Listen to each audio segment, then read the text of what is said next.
Shalom, selamat pagi saudaraku. Selamat hari Minggu juga. Ini adalah hari Minggu saudaraku. Kalau pagi ini Anda masih bisa membuka mata, masih bisa bernafas, masih bisa melakukan aktivitas, bisa beribadah di gereja lokalmu, saya cuma mau katakan itu mujizat pertama yang kau terima dalam hidupmu hari ini. Maka kalau hari ini tidak ada alasan untuk kau bersyukur, hari ini kau hidup, itulah alasan untuk kau bersyukur. Amin ya saudaraku. Pada pagi hari ini saudaraku, saya mau mengajak kepada kita semua untuk benar-benar memperkarakan bahwa kita punya kesempatan untuk hidup. Hari ini kita punya kesempatan.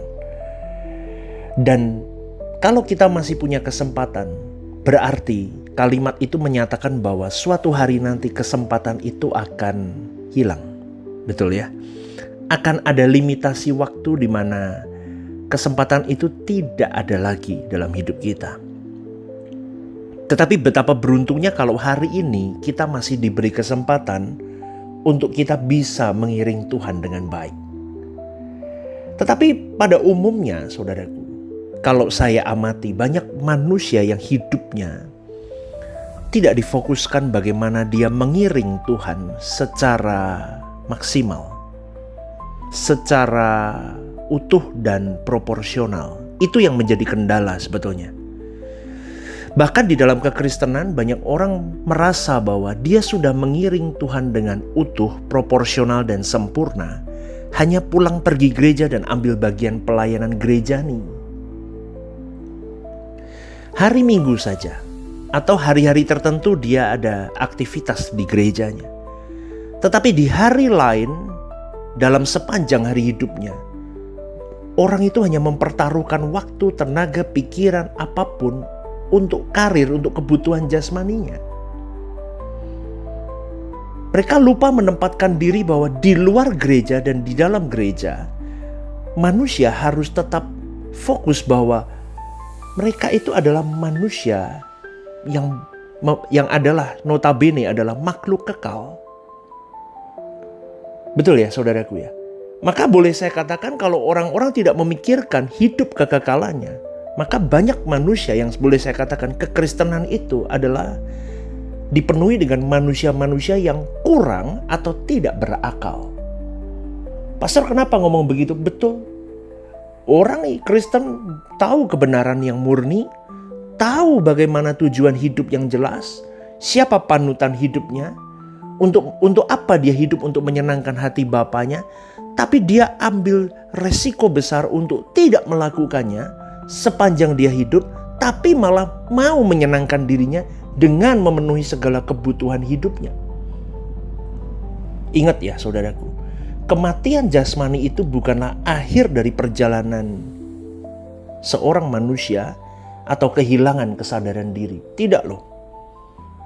Kematian hanyalah transisi dari tubuh fana kita kepada tubuh abadi kita. Maka tidak putus-putusnya kita harus selalu ingat betapa berharganya kesempatan hidup kita ini. Maka di awal tadi saya katakan kan, kita kalau bisa hidup pagi hari ini, bangun, bersyukurlah dulu saudaraku. Hati yang bersyukur itu hati yang mau berterima kasih kepada Tuhan. Artinya aku siap berjalan bersamamu Tuhan hari ini. Karena kesempatan hidup kita ini menentukan kekayaan abadi, kehidupan mulia, kehidupan berbahagia kita di suatu hari nanti, dan kebahagiaan kita di kekekalan nanti. Maka sungguh-sungguhlah menggunakan kesempatan ini. Karena untuk menjadi anak-anak Allah harus ada perjuangan, harus ada pertaruhan segenap hidup kita. Dan orang yang tidak sungguh-sungguh memperhatikan keadaan karakternya adalah orang yang sebenarnya tidak menghormati Bapa. Betul, orang-orang yang tidak sungguh memperhatikan keadaan karakternya, bangun pagi sungut-sungut, bangun pagi jengkel, bangun pagi menggerutu, bangun pagi tidak mengucap syukur, bangun pagi seakan-akan ngapain sih hidup hari ini? Kan banyak orang begitu.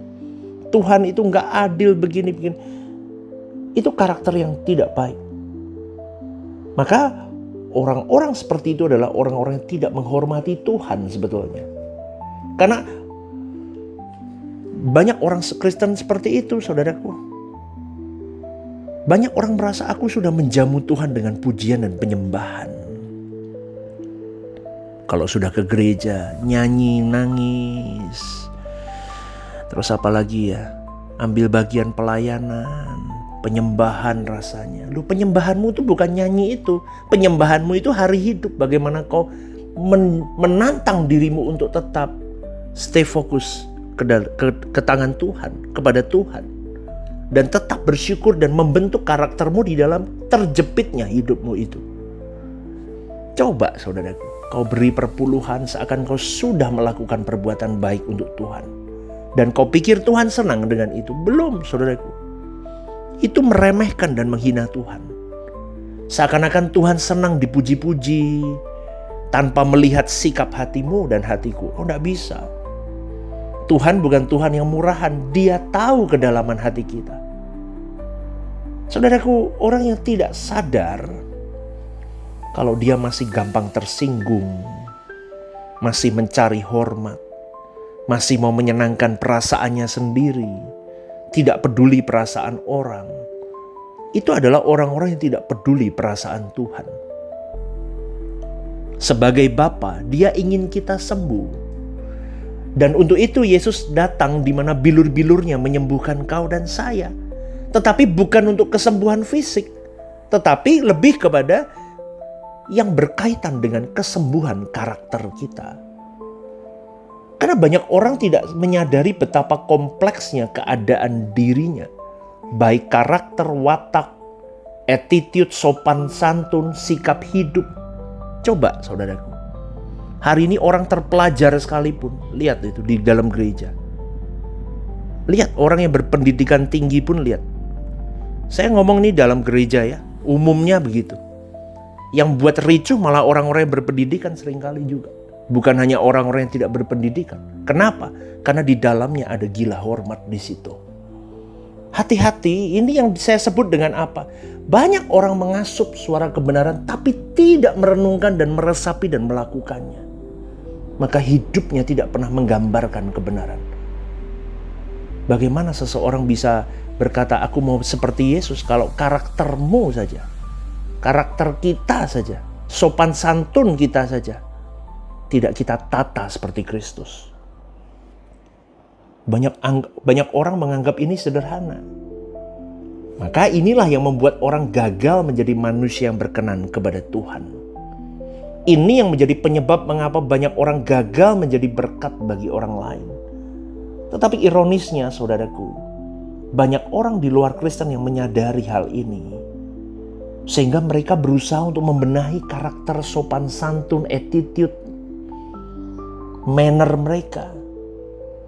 Bingung loh kalau lihat begini.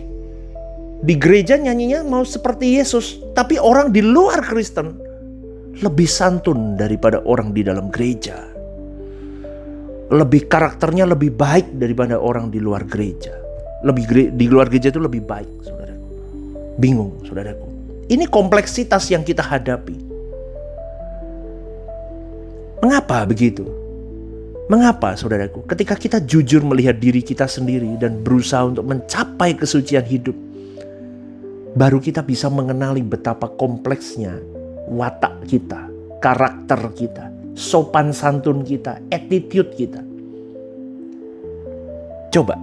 Jadi kita mulai deh saudaraku perkarakan kesucian yang sempurna. Disitulah kita mulai menyadari betapa kompleksnya karakter manusia. Kemudian kita baru mulai menyadari kompleksitas sifat. Karakter manusia ketika kita ada di hadirat Allah. Di dalam terang kesucian Allah yang menembus hatimu dan hatiku. Itu kita baru menyadari bahwa siapakah aku sebenarnya. Betapa kotornya diriku. Betapa liciknya aku. Makanya pemazmur pernah menulis dalam Mazmur 19 ayat 12 berkata, siapakah yang dapat mengetahui kesesatan? Bebaskanlah aku dari apa yang tidak kusadari. Saudaraku, hidup keseharian kita itu menjadi sarana di mana kita diproses Tuhan untuk menjadi manusia yang sesuai dengan maunya Allah. Dan moralitas bisa dibentuk lewat perjalanan hidup. Bukan diberikan secara otomatis atau mistis, tapi melalui proses. Dan itu perjuangan, saudaraku. Dan itu karya Tuhan yang hebat sekali dalam hidup manusia sebetulnya.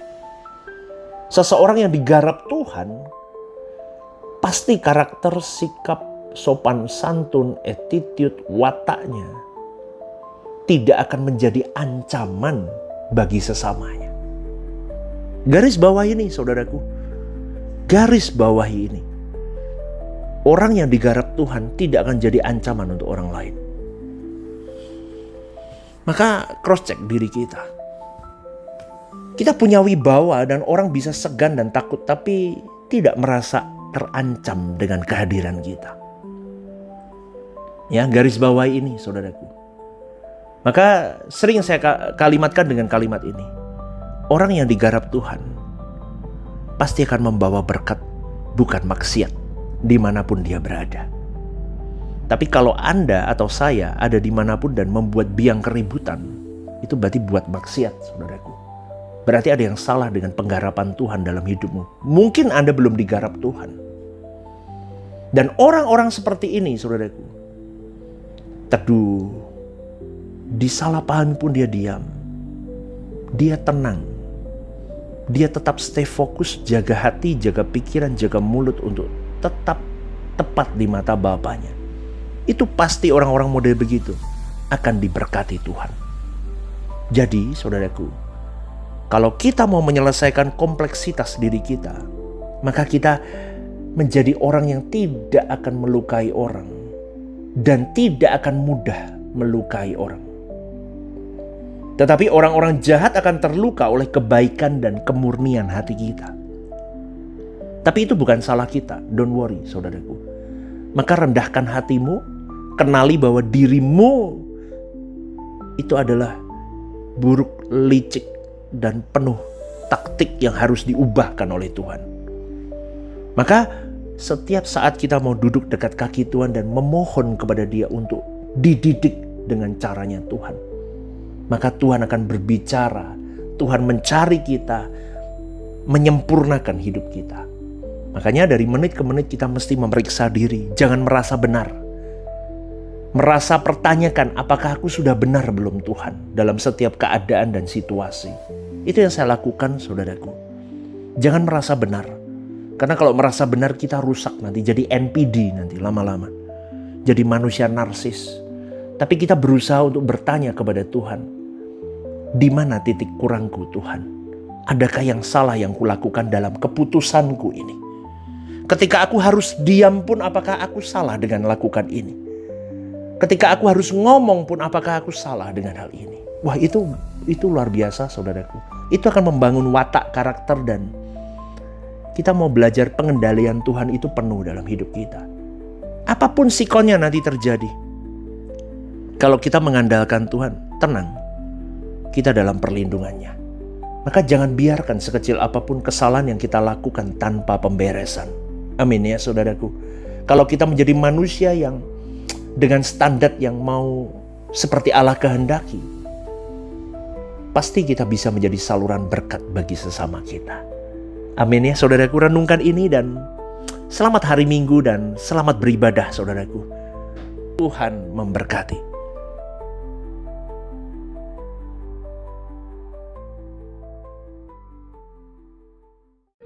Ibadah Suara Kebenaran setiap hari Rabu jam 6:30 malam di Gereja Sentral di Mall Lantai UG. Ibadah Raya setiap hari Minggu jam 10 pagi di Gedung Gereja Sentralan Mall Lantai UG disertai ibadah anak dan teens. Home Usia Indah setiap Jumat Minggu kedua jam 5:30 sore di Gedung Gereja. Ajak rekan dan saudara Anda untuk bergabung bersama kami.